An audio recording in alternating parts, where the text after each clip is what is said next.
ఈరోజు బంగారం లాంటి తెలంగాణను కాంగ్రెస్ ప్రభుత్వం వచ్చినాక హతులం కుతులం చేస్తున్నారు.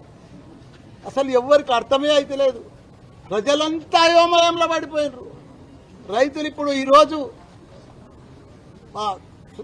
సురేందర్ రెడ్డి నా అగ్రికల్చర్ ఆఫీస్లో 52 ఏళ్ల వయసు ఈరోజు మేడ్చల్ల ఊరేసుకొని చనిపోయిండు, రుణమాఫీ కాలేదని.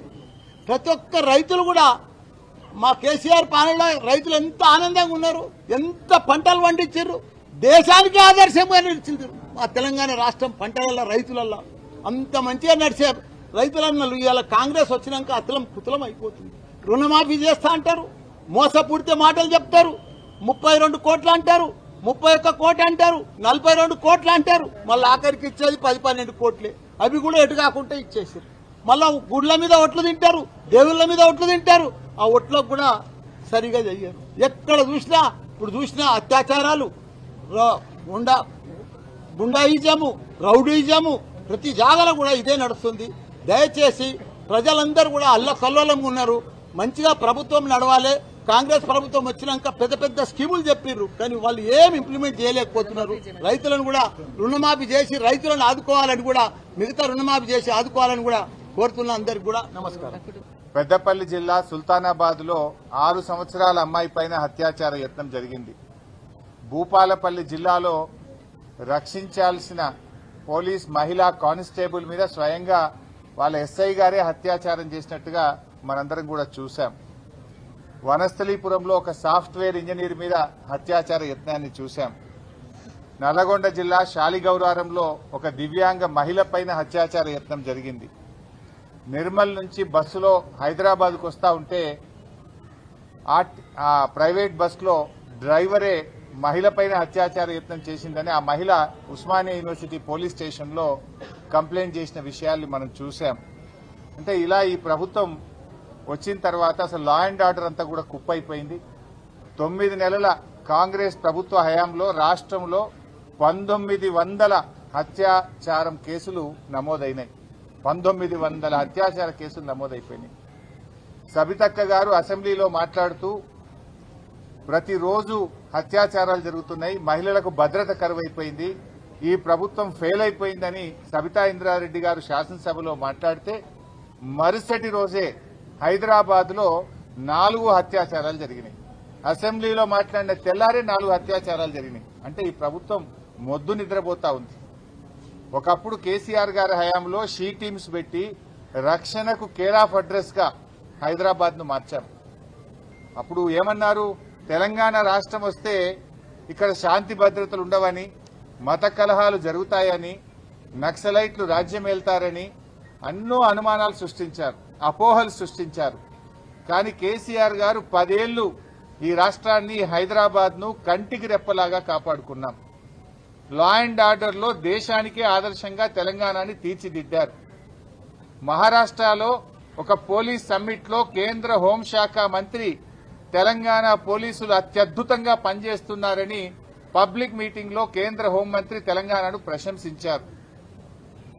నేషనల్ అడ్వైజర్ ఫర్ డిఫెన్స్ ఒకసారి మన డీజీపీ, అప్పటి డీజీపీ మహేందర్ రెడ్డి గారితో మాట్లాడుతూ తెలంగాణ పోలీసులు బాగా పనిచేస్తున్నారు, టెక్నాలజీని బాగా వాడుతున్నారు, దేశానికి మీరు ఆదర్శప్రాయము అని చెప్పారు. అంతేకాకుండా గ్లోబల్ సమ్మిట్ లో 2022లో పోలీస్ గ్లోబల్ సమ్మిట్ లో అహ్మదాబాద్ తర్వాత, గుజరాత్ తర్వాత తెలంగాణ రాష్ట్రం, హైదరాబాద్ సేఫెస్ట్ సిటీ అని, చాలా క్రైమ్ రేట్ తక్కువగా ఉందని, అద్భుతంగా పనిచేస్తుందని గ్లోబల్ సమ్మిట్ లో కూడా తెలంగాణను ప్రశంసించడం జరిగింది. కానీ ఈరోజు ఏం జరుగుతా ఉంది, రాష్ట్రం ఎటుపోతా ఉంది, హైదరాబాద్ బ్రాండ్ ఇమేజ్ ను దెబ్బతీస్తున్నారు. పత్రికల్లో పతాక శీర్షికన ఈ నగరానికి ఏమైంది అని వార్తలు వస్తా ఉన్నాయి. ఒక్కొక్క రోజు 4 మర్డర్లు, 4 అత్యాచారాలు జరుగుతా ఉన్నాయి హైదరాబాద్ లో. రాష్ట్రం దెబ్బతింటా ఉంది, రాష్ట్ర ప్రతిష్ట మసకబారుతా ఉంది. ఈ రోజు ఈ ప్రభుత్వం వచ్చిన 9 నెలల కాలంలో 1900 అత్యాచారాలు, 2600 హత్యలు, 230 స్మగుల్డ్ వెపన్స్ సీజ్ చేయడం జరిగింది. స్మగుల్డ్ వెపన్స్ అంటే గుర్తొచ్చింది, ఈ మధ్య ఒక టీవీలో ఒక పేపర్లో చదివాను నేను. ఒక అమ్మాయి గాజుల రామారం పోలీస్ స్టేషన్ పరిధిలో ఎల్బీ నగర్ ఎల్ఎన్ బార్ దగ్గర పెట్రోల్ దొంగతనం చేస్తుందట. ఆమె బండిలో పెట్రోల్ అయిపోతే పెట్రోల్ దొంగతనం చేస్తే ఆ బార్ యొక్క సెక్యూరిటీ వాళ్ళు వచ్చి ఏందమ్మా ఇట్లా చేస్తున్నావు అని అడ్డుపడే ప్రయత్నం చేస్తే అమ్మాయి తన ఫ్రెండ్కు ఫోన్ చేసింది. 10 నిమిషాల్లో థార్ వాహనంలో 22-24 ఏళ్ల వయసున్న 4 పిల్లలు వచ్చి గాల్లో తుపాకులు తీసుకొని కాల్పులు జరిపి బెదిరించి ఆ అమ్మాయిని తీసుకొని అక్కడి నుంచి వెళ్ళిపోయింది.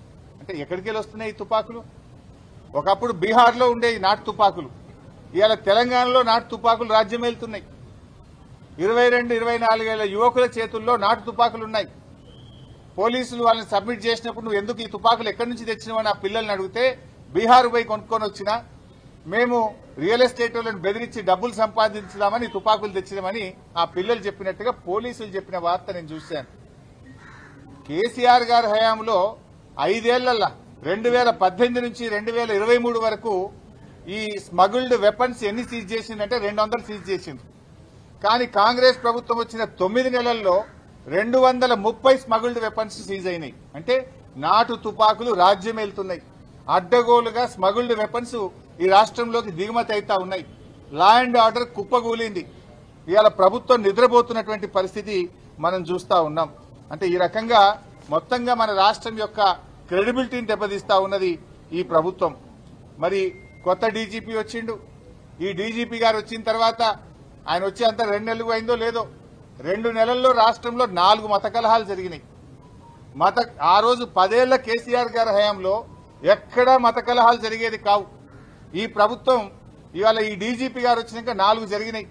ఒకటేమో నిర్మల్లో, రెండవది సనత్ నగర్లో, మూడవది గోషామహల్లో, 4వది జైనూర్లో. 4 చోట్ల ఈరోజు మత కలహాలు జరిగినాయి ఈ డీజీపీ గారు వచ్చిన తర్వాత. సిస్టమ్ మొత్తం కొలాప్స్ అయిపోయింది. ఇలా నేను వ్యక్తిగతంగా ఎవరితో మాట్లాడతలేను. సరి అయిన అధికారిని సరి అయిన స్థానంలో పెట్టాలి. మా మెదక్ జిల్లాలో లా అండ్ ఆర్డర్ ప్రాబ్లం వచ్చి మత కలహాలు జరిగినాయి ఒక 2 నెలల క్రితం.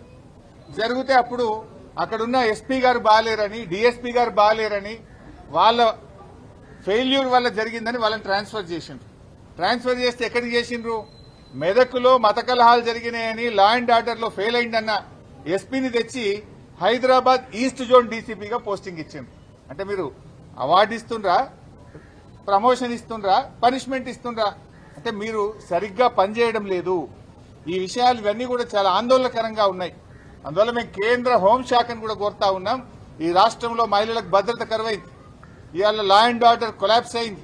కేంద్ర హోంశాఖ జోక్యం చేసుకోవాలని, కేంద్ర ప్రభుత్వం స్పందించాలని చెప్పి కూడా మేము కోరుతా ఉన్నాం. జాతీయ మహిళా కమిషన్ కూడా స్పందించాలి. ఇవాళ రోజు మహిళలపై అత్యాచారాలు నిత్య కృత్యమైపోయినాయి ఈ రాష్ట్రంలో. జాతీయ మహిళా కమిషన్ కూడా స్పందించాలని చెప్పి కూడా మేము ఈ సందర్భంగా కోరుతా ఉన్నాం. డయల్ 100 పనిచేస్తలేదు. గతంలో డయల్ 100కి ఫోన్ చేస్తే 5 నిమిషాల్లో 10 నిమిషాల్లో పోలీసు వాహనం వచ్చేది. ఈ మధ్య మనం చూసాం నాగర్ కర్నూలులో ఒక రైతు డయల్ 100కు ఫోన్ చేస్తే 40 నిమిషాలైనా పోలీసు వాహనం రాలేదు. 40 నిమిషాలు కొడుతూనే ఉన్నారు అతన్ని. చివరికి ఆయన ప్రాణం పోయింది, ఆ రైతు ప్రాణం పోయింది. డయల్ 100 కూడా పనిచేయని పరిస్థితి వచ్చింది.